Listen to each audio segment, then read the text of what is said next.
Are F1 fans growing tired of races at street circuits? Let's talk about it. When Liberty Media took over Formula 1 5 years ago, they had a clear plan for how they wanted to expand the sport and its calendar. Races in destination cities, particularly in America, were a key goal. Inevitably, that meant more street tracks. While the Monaco Grand Prix has played a critical role in the growth and evolution of F1, and while F1 has attempted to host events in various American city centres for decades, there's no denying that things have changed as the sport leaves traditional tracks behind. But for all the benefits those cities bring, such as access for fans, cheaper year-round maintenance fees, and the hype that comes with a prime location, many street tracks simply aren't the thrilling spectacle they're built up to be. First of all, has there been enough time to build the track? Organisers often cut it close getting their venues ready to race at. Albert Park is assembled 2 months before the Australian Grand Prix and is removed within 6 weeks of the race. Meanwhile, the roads around Marina Bay Circuit are only completely closed at 3 AM on the Friday of the race weekend. Construction of the 6.1 kilometre Jeddah circuit started in April 21 and was finished just days before the Saudi Arabian Grand Prix, using 37 tonnes of asphalt, 600,000 tonnes of cement and 30,000 square metres of brick to build. There is a little more nuance since the Jeddah Corniche lap is barely a street circuit, which is snooker-like table surface. Albert Park is something of a hybrid, and Miami's tour around the Hard Rock Stadium is borderline bespoke for F1. Although championship owner Liberty Media is achieving its goal of turning more races into major city-based festivals, the on-track spectacle hasn't necessarily kept pace. So, even if the racetrack has been built, is it then a suboptimal track layout? By their very nature, street circuits face one primary obstacle: layouts. Tracks built in cities are held hostage by the road network that already exists, and those road networks are designed for the standard flow of life and not the high-performance flow of a Formula 1 race. Instead of a sweeping curve, for example, a street track will have a 90-degree corner that already exists. Further, the mere shape of city roads are not designed with modern F1 cars in mind. Monaco's streets are narrow and nimble, which prevents overtaking, side-by-side action, or thrilling lines into tight corners. That made drivers even more reliant on DRS to be able to pass, and so the FIA shortening those zones in Azerbaijan and Miami against driver feedback has not helped matters. Baku's crowned surface is designed for road cars, not street cars. Even months of construction failed to adequately accommodate Las Vegas's manhole covers in time for FP1. The result is a bit like asking a master painter to try his hand at sculpting. In an unfamiliar medium, even a virtuoso can seem like an amateur. Speaking of manhole covers, bumps and drains on track are an issue. Public roads are designed to be good value for money and durable, as regular cars can take a few small bumps. However, that's not the case for F1 cars. One small knock and your favourite driver could end up with a broken gearbox. In Monaco, the bump on the left-hand side between Casino and Mirabeau is so severe that drivers swerve to avoid it. Over in Baku, Valtteri Bottas and George Russell both damaged their cars on loose drain covers 3 years apart, and in 2016, Pirelli found that 90% of the tyres were being punctured by curbs that weren't drilled in far enough. Plus, that's not to mention what happened in Vegas at our last outing. Lastly, the circuit Gilles Villeneuve in Canada has an unusual problem with groundhogs getting on track, which Romain Grosjean found out the hard way when it damaged his Haas nose cone in 2018. Poor groundhog.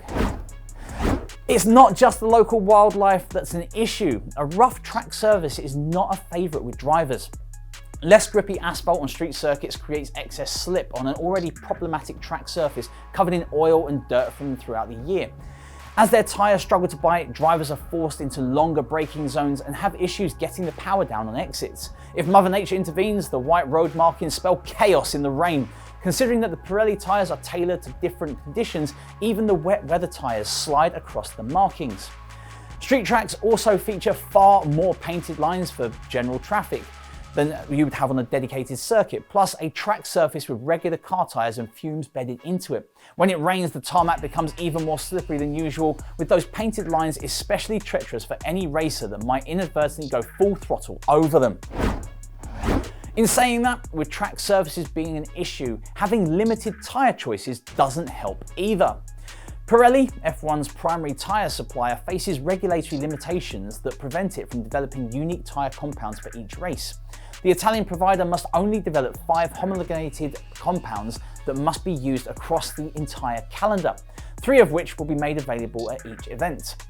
That prevents Pirelli from developing compounds specific to street circuits that could also improve the racing. Street circuits often feature smoother tarmac, which necessitates a softer compound than you would use at Spa-Francorchamps. But because there are still more traditional circuits than street tracks on the calendar, Pirelli doesn't find value in developing compounds specific to city layouts.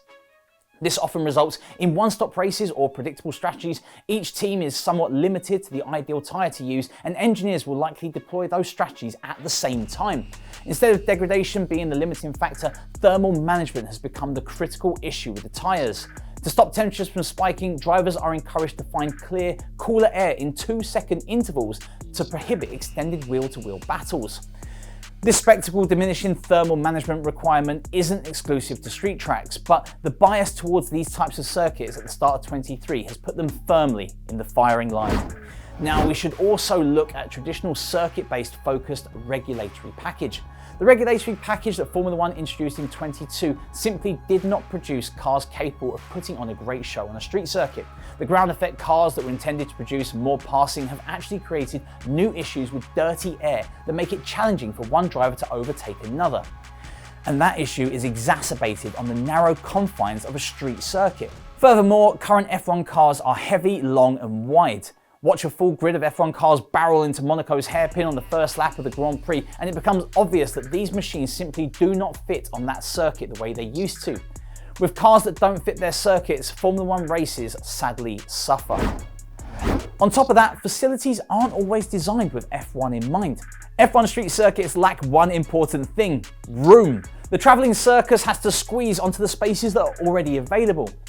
On track, that means racing close to the wall. However, when cutting it close, some drivers find themselves hitting walls with their cars that weren't designed to make those hits, and red flagging sessions because of a lack of runoff areas. Meanwhile, Monaco's cramped pit garages were costly for Daniel Ricciardo in his disastrous pit stop in 2016. Christian Horner blamed the fact that Red Bull's pit wall was located upstairs and the garage downstairs for causing delays, leaving mechanics scrambling around looking for tyres. It was a little bit funny. And with that travelling circus comes the potential for local conflicts. Even before a Formula One car exits the temporary pit lane of a street circuit, the location of the track has likely sparked local conflicts that have not been resolved and that have hurt the image of F1 in that location. In Miami Gardens, for example, local residents who fought against the construction of the Dolphins NFL stadium also opposed the running of a Formula One race. For many of them, the same concerns existed: noise, street congestion, and a fan base that is encouraged to spend money in South Beach and Biscayne Bay and not in Miami Gardens. In Las Vegas, where the track was so centrally located that its construction shut down the city's main thoroughfare for months, locals complained of horrible traffic congestion, the destruction of local landmarks, and the complete lack of communication from F1. No, really? Even if fans feel like they enjoyed the event, the sport's overall perception in the region among residents is just as important for developing F1's overall image. And for now, many people just aren't impressed, especially in Vegas. With local conflicts comes public opposition. If you want F1 to be welcomed in your country, you better make sure you have the locals on your side. F1's decision to move the Australian Grand Prix from Adelaide to Melbourne in '96 was criticised for turning a public park into a private playground. Organisers of the Miami Grand Prix had to abandon plans to make it a downtown street circuit and change the layout to include only the area from the Hard Rock Stadium and its car parks instead of public roads because of the outrage over traffic concerns. Public disinterest can also be as big of a problem. Championed by the chairman of Hanoi, Nguyen Duc Trung, and privately financed due to a lack of government support, the first Vietnamese Grand Prix was cancelled because of the COVID-19 pandemic. When the chairman was jailed on corruption charges that were unrelated to the Grand Prix, there was no one to support it, and it's now cancelled indefinitely. I would have liked to have seen that circuit. Ultimately, they are bad for overtaking. Last year's Monaco Grand Prix committed the racing's greatest sin: a lack of overtaking. Aware of its problems, Albert Park has tweaked its circuit to aid overtaking, replacing turns 9 and 10 with fast-flowing run on the Lakeside Drive, whilst turns 1, 6 and 15 are all being widened. Comparing overtakes year on year, the number remains in a similar ballpark. Other than the sizable drop in Bahrain, 58 in 22 to 22 in 23, naturally Red Bull's dominance means the fight for victory each weekend has been a damp squib. But if you include the cutthroat thrust of the midfield, the similar amount of passing indicates that an overall reliance on street tracks isn't the sole culprit for any entertainment problem. That doesn't mean this current era of F1 cannot be improved. The consensus from driver feedback is that a full year of development, the latest ground effect cars now produce more dirty air, and following behind the car in front is harder again. The opposite of what was intended when the rules package was drawn up in the first place. On street circuits, however, the stakes are much higher, and that same mistake punishes those with a ruined qualifying lap or a costly crash. The circuits at Monaco and Singapore are notoriously challenging to overtake at. Any errors in qualifying can ruin a driver's weekend if they start further back than they normally expect to. Yet, they must also push as much as possible despite the higher risk of crashing. Furthermore, the barriers prevent visibility, meaning a driver must discard all logic and hurtle around each turn even though they cannot see past the apex. The tyres, shortened DRS zones, the development arms race, a Red Bull monopoly, and the regulations themselves might all have allowed for accusations of a diminished spectacle in 2023, even if overtaking figures don't necessarily support that case. Considering that the melting pot of factors, street tracks have arguably been held overly responsible. But F1's over-reliance on city layouts has left them exposed to this criticism and has taken away some of the richness of variety in the early part of the campaign. However, while championship organisers should consider a more agreeable balance, they are key flaws with the current cars that must be addressed first in order to sustainably improve the show as a whole. It's not just the circuit's fault. So what do you think F1 street circuits do? Do they add or take away from the season as a whole? What would you do to make street circuits more appealing? Are we destined to have a 50-50 split of street and traditional circuits in the future? I hope not. Let us know what you think in the comments, and remember to like, comment, share and subscribe. Keep the pedal to the metal, and I'll catch you in the next video.